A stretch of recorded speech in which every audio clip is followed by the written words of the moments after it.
Energy is all around us. From the moment we wake up until the time we go to sleep and everything in between, we are constantly using energy. The food we eat, water we drink, even air we breathe requires significant amounts of energy to produce. The worldwide demand for energy is growing. And while the US has made dramatic gains in how we tap energy, a large majority of the world remains at a standstill from where we were 150 years ago.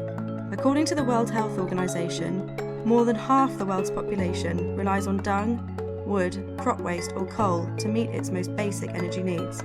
How should we confront the challenges brought by increased demand for energy? The prevailing narrative from environmentalists is that energy is destructive.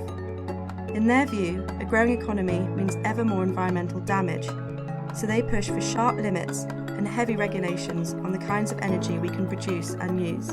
But history and research show that the actual relationship between economic development and environmental impact is quite different.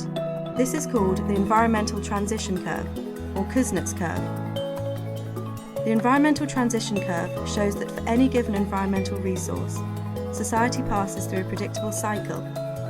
As countries grow, they will use natural resources to build wealth and satisfy their basic needs.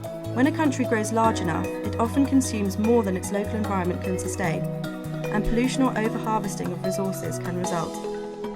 But there's a transition point, where people take notice that they are overutilising their natural resources. What we've seen in developed countries is after this period of perception, habits typically change, for individuals and for society as a whole. In time, environmental overuse actually ends. Resource use becomes reduced and levels out to the maximum sustainable level. How can we lead the way? The environmental transition curve suggests that the best course of action we can take to minimise energy's impact on the environment is not to cease harvesting natural resources or punish energy companies, but to maximise our own economic growth while also helping developed countries to increase theirs. Expanding access to energy, particularly in the developing world, should be a high priority for any of us who are concerned with reducing global poverty and bringing prosperity to those currently left behind. Abundant Energy is one of 8 monographs published by AEI's Values and Capitalism series. In this course primer, Dr. Kenneth Green offers a highly readable overview of today's energy issues and how they will shape tomorrow's world.